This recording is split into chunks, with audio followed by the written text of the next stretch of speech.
네, 오늘은 4월 14일 수요일입니다. 본문은 출애굽기 5장 1절에서 21절의 말씀, 출애굽기 5장 1절에서 21절의 말씀을 함께 보도록 하겠습니다. 제가 말씀을 봉독합니다. 그 후에 모세와 아론이 바로에게 가서 이르되 이스라엘의 하나님 여호와께서 이렇게 말씀하시기를 내 백성을 보내라. 그러면 그들이 광야에서 내 앞에 절기를 지킬 것이니라 하셨나이다. 바로가 이르되 여호와가 누구이기에 내가 그의 목소리를 듣고 이스라엘을 보내겠느냐. 나는 여호와를 알지 못하니 이스라엘을 보내지 아니하리라. 그들이 이르되 히브리의 하나님이 우리에게 나타나셨은즉 우리가 광야로 사흘길쯤 가서 우리 하나님 여호와께 제사를 드리려 하오니 가도록 허락하소서. 여호와께서 전염병이나 칼로 우리를 치실까 두려워하나이다. 애굽 왕이 그들에게 이르되 모세와 아론아 너희가 어찌하여 백성의 노역을 쉬게 하려느냐. 가서 너희의 노역이나 하라. 바로가 또 이르되 이제 이 땅에 백성이 많아졌거늘 너희가 그들의 노역을 쉬게 한도다 하고, 바로가 그날의 백성의 감독들과 기록원들에게 명령하여 이르되 너희는 백성에게 다시는 벽돌에 쓸 집을 전과 같이 주지 말고 그들이 가서 스스로 집을 줍게 하라. 또 그들이 전에 만든 벽돌 수요대로 그들에게 만들게 하고 감하지 말라.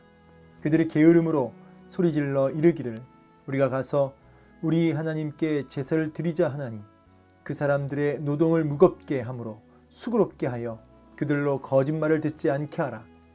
백성의 감독들과 기록원들이 나가서 백성에게 말하여 이르되 바로가 이렇게 말하기를 내가 너희에게 짚을 주지 아니하리니 너희는 짚을 찾을 곳으로 가서 주우라.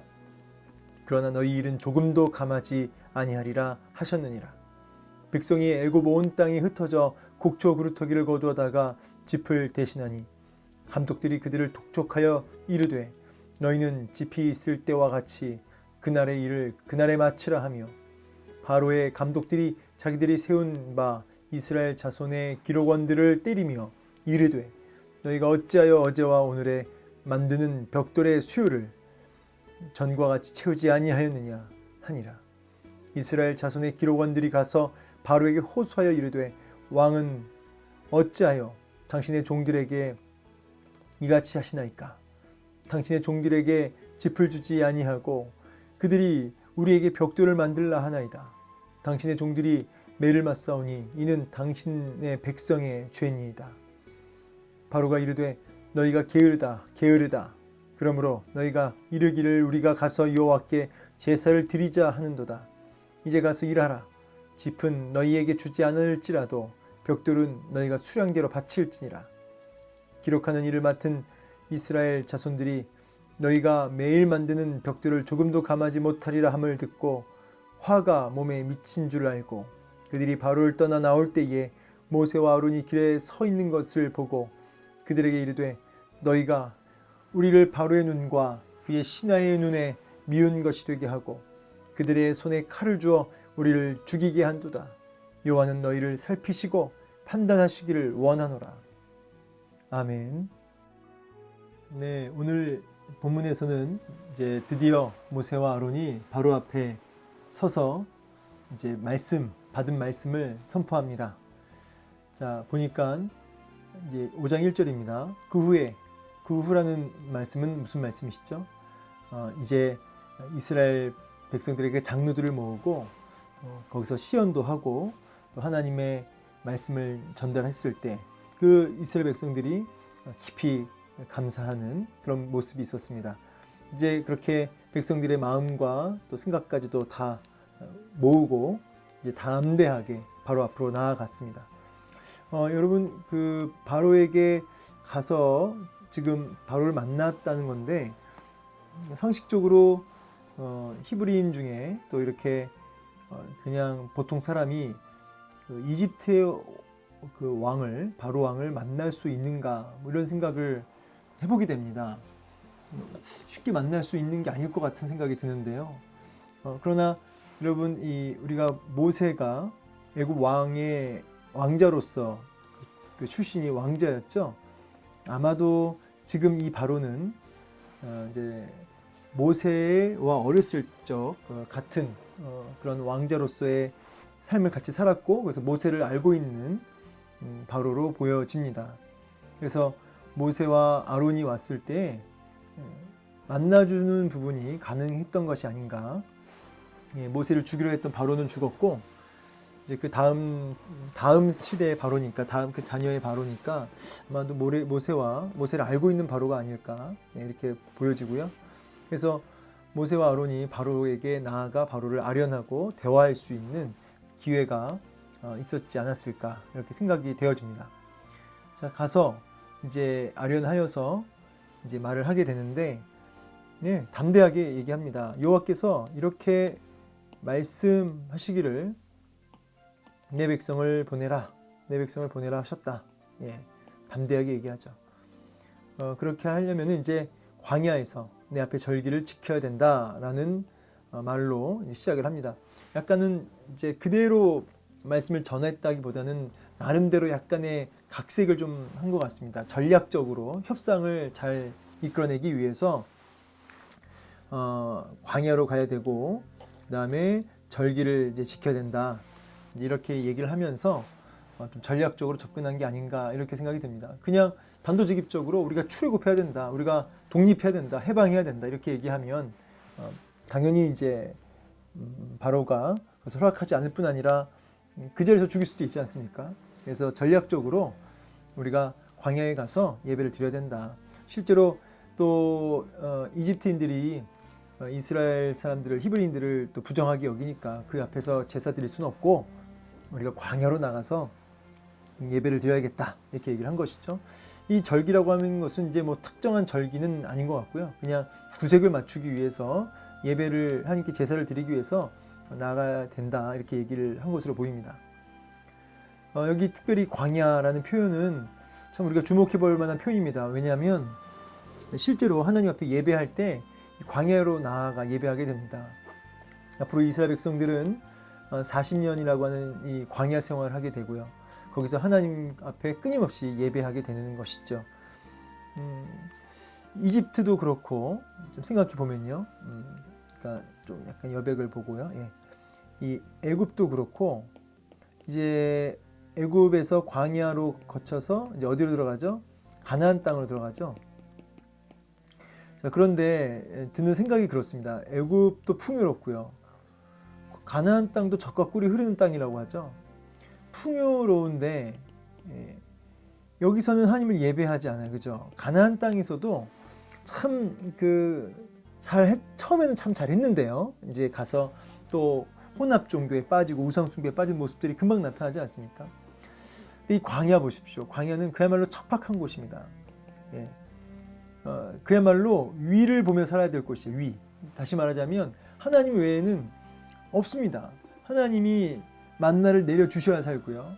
하나님이 구름기둥과 불기둥으로 그늘을 만들어 주시고 온기를 만들어 주셔야 사는 곳이 어디입니까? 광야입니다. 다시 말하자면 하나님 임재 아니고서는 살 수 없는 곳이 광야죠. 그러나 애굽과 가나안 땅은 어떤 땅이죠? 하나님 없이도 풍요로운 땅입니다. 하나님 앞에, 하나님의 임재 앞에 정말 절박하게 나아가는 곳이 어디냐면 광야인 것이죠. 때로는 하나님께서 우리 인생을 광야로 몰아 넣으실 때가 있습니다. 이유는 딱 한 가지입니다. 하나님 외에는 다른 길이 보이지 않게 하기 위함이죠. 그곳에서 우리는 절박하게 하나님을 향하게 되고요. 그 광야에서 우리는 구름기둥과 불기둥, 또 하늘에서 내리는 만나를 경험할 수 있는 것입니다.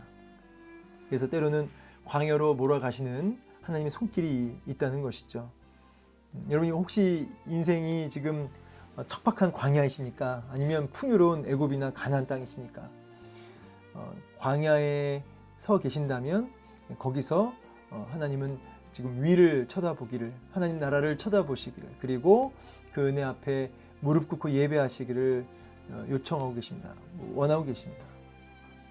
자, 광야의 하나님, 좀 우리가 묵상해야 할 주제가 되겠습니다. 물론 여러분 이제 약속의 땅에 들어가서 예배를 이제 잘 드리게 되죠. 훗날에는 또 여러 가지 하나님의 연단 속에서. 그 전에는 광야가 필요한 것이고요. 자, 광야로 가게 해달라고 이제 얘기합니다. 예배 드리도록. 그랬더니 바로의 대답이 오늘 우리 같이 묵상하는 데 있어서 제일 중요한 구절이라고 할 수 있겠습니다. 바로의 대답을 주목해 보겠습니다. 바로가 이르되 여호와가 누구이기에 내가 그의 목소리를 듣고 이스라엘을 보내겠느냐? 난 여호와를 알지 못한다. 이스라엘 보내지 아니하리라. 이렇게 얘기하죠. 오늘 이 말씀이 좀 중요한 이유가 뭐냐면 정확한 말을 했어요. 여호와를 알지 못한다는 거죠. 그러니까 그 목소리를 들을 필요가 없다는 거예요. 자, 여호와를 알지 못하면 그 목소리를 듣지 않습니다. 여호와에 대해서 무지하면 그분의 음성, 그분의 말씀에 청종할 수 없는 거죠. 정확하게 자기 상태를 얘기하고 있어요.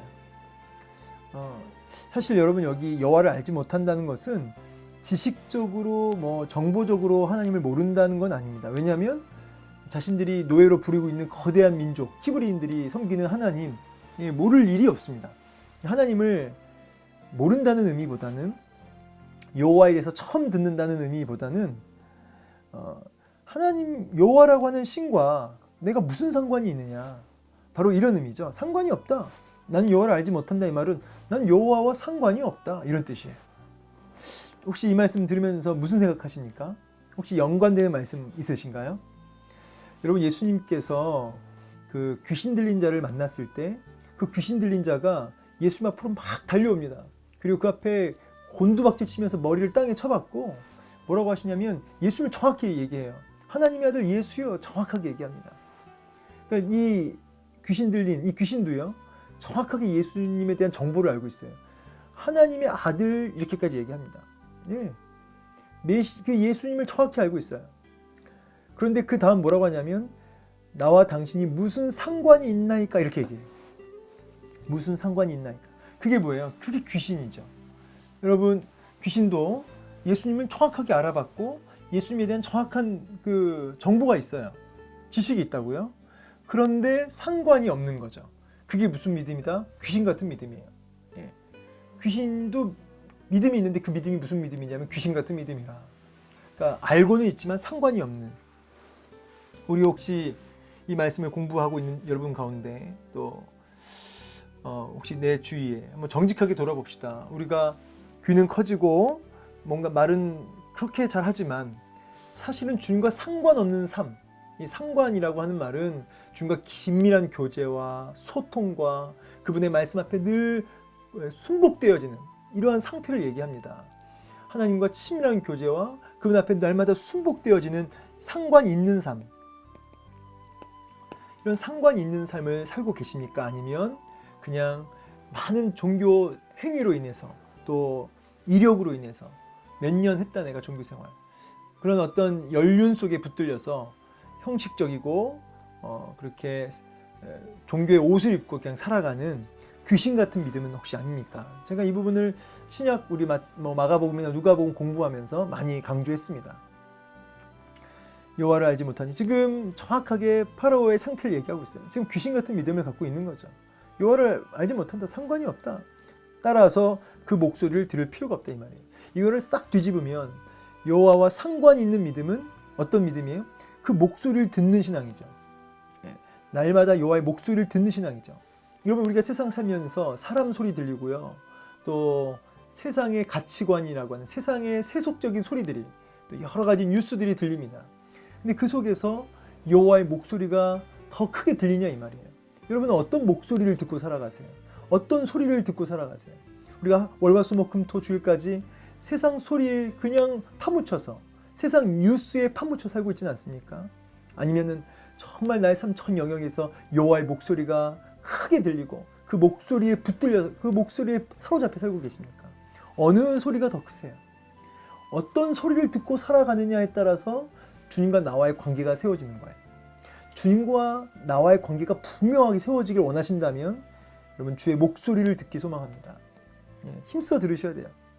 세상 소리 듣는 귀를 좀 막고, 사람의 소리를 좀 막고, 뉴스를 보지 말라는 게 아니라 사람의 소리에 더 민감하지 말고 하나님의 소리에 우리의 귀를 더 의지적으로 향할 수 있게 해야 된다라는 것이죠.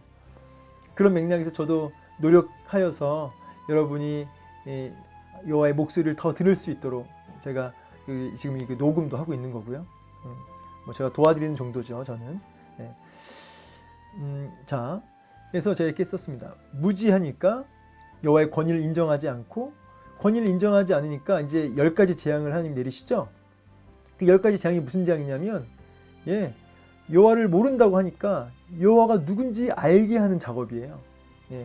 그래서 이 출애굽 전체가 구원의 메시지이기도 한데, 동시에 뭐냐면, 큰 주제가 뭐냐면, 출애굽의 이 전체 큰 주제는 여호와에 대해서 무지함에서 여호와를 알아가는, 그 주제가 핵심입니다.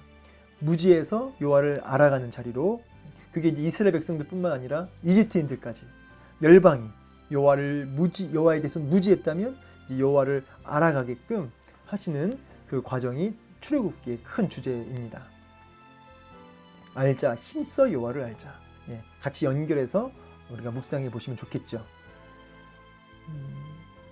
그래서 이제 아시겠지만, 이제 10가지 재앙할 때 아시겠지만, 이제 그 우상들, 수많은 그 이집트의 신들을 이제 하나님이 하나씩 죽이시는 거예요. 그러면서 누가 진짜 신인지를 계시하시는 것이죠. 자, 히브리인의 하나님이 우리에게 나타나셨은즉 우리가 광야로 4일쯤 가서, 이 4일길이라는 게 진짜 3일길 얘기하는 게 아니고요. 멀리 가야 된다는 관용적 표현입니다. 멀리 가서 예배 드려야 된다. 허락해라. 아니면 우리가 하나님의 그 손에, 하나님의 심판의 손에 우리가 임할까봐, 하나님의 심판이 임할까봐 우리가 두렵다. 우리는 하나님의 백성이기 때문에 마땅히 예배자가 돼야 된다. 예배자가 예배를 안 드리면 하나님 앞에 혼난다라고 얘기를 하는 거죠. 모세와 아로나, 지금 바로 하는 말이죠. 어찌하여 백성의 노역을 쉬게 하려느냐? 가서 니들 일이나 봐라. 하면서 아주 이렇게 모독감을 주는 거죠. 쓸데없는 소리 하지 말고, 귀찮게 하지 말고 가라, 이 말입니다. 이 땅의 백성이 많아졌거늘 이제 이스라엘 백성들이 계속 늘어나는 거예요. 이 엄청난 노동력, 이게 다 돈인데 그걸 너희가 지금 쉬게 하는도다. 이게 뭔데 그렇게 하느냐? 이 엄청난 노동력을, 이 돈을, 그러니까 사람으로 보는 게 아니죠. 지금 이스라엘 백성들을 뭘로 봐요? 돈으로 보는 거예요. 너희가 그 쉬게 하는도다. 바로가 그날의 백성들의 감독들을 이제 모아가지고 또 기록원들에게 명령합니다.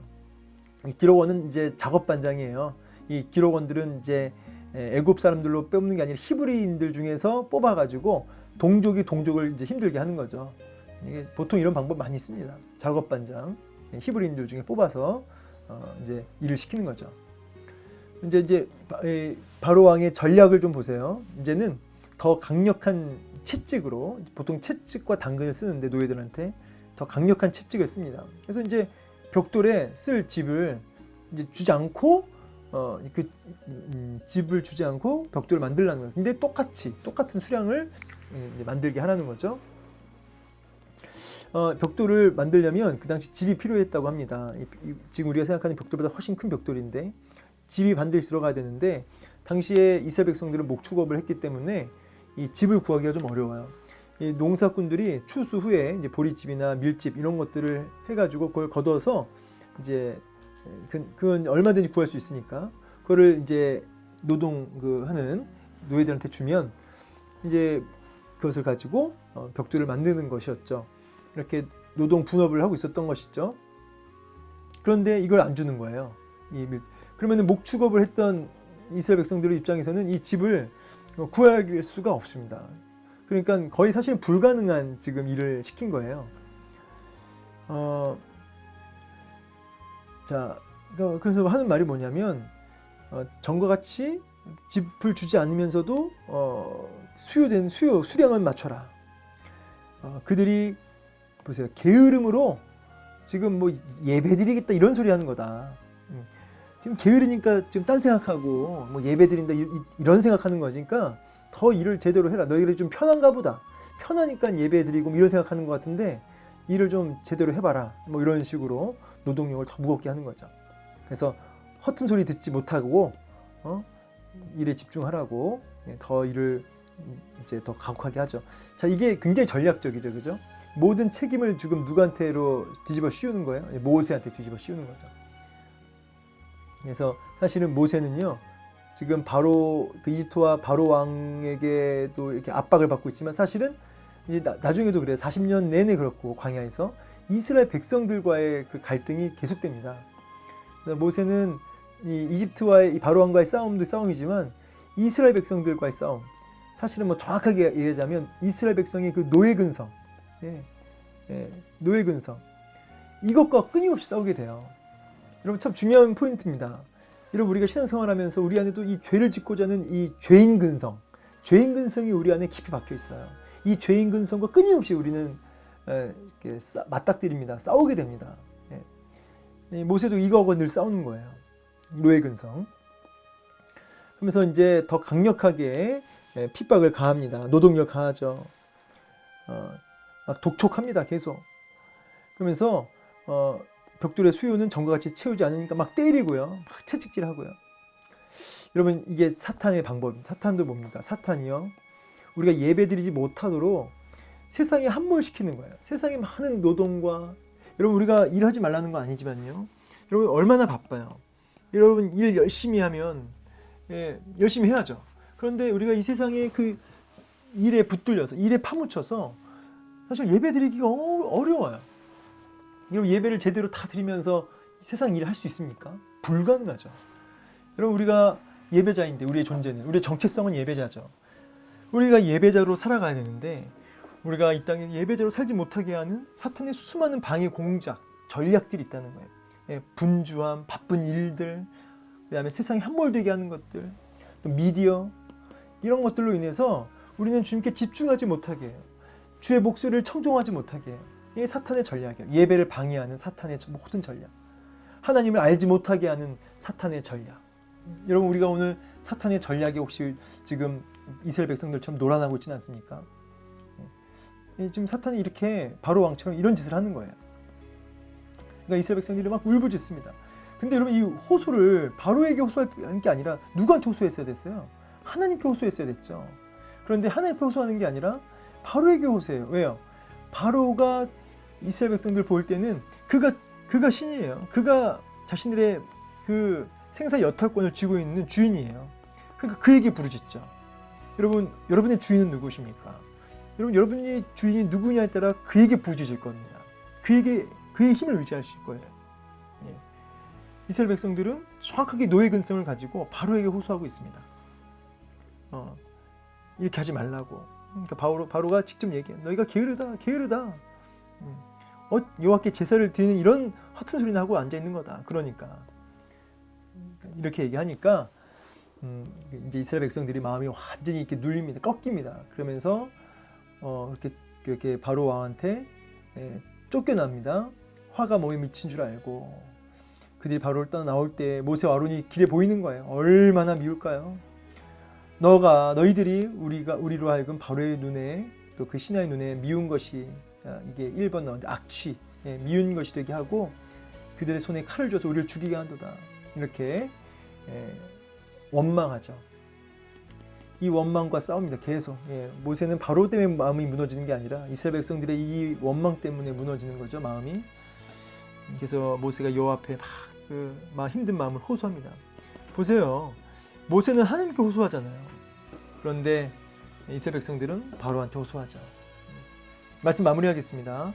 오늘 말씀에서 여러 중요한 구절이 있지만 광야라는 단어를 좀 주목하시고요. 하나님의 임재를 경험하게 하는 광야, 그리고 동시에 광야로 가야 되는데 못 가게 하는 이 바로왕, 그러면서 난 여호와를 알지 못한다 라고 하는 이 바로의 말을 들으면서 혹시 우리도 여호와를 알지 못하는 상관없는 신앙생활을 하고 있지 않은가 좀 돌아보셨으면 좋겠습니다.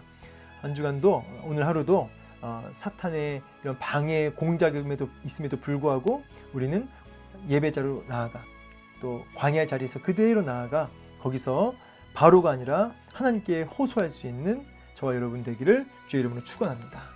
힘써 여호와를 아시는 예배자의 삶을 사시는 여러분 되시기를 다시 한 번 더 축복합니다. 감사합니다.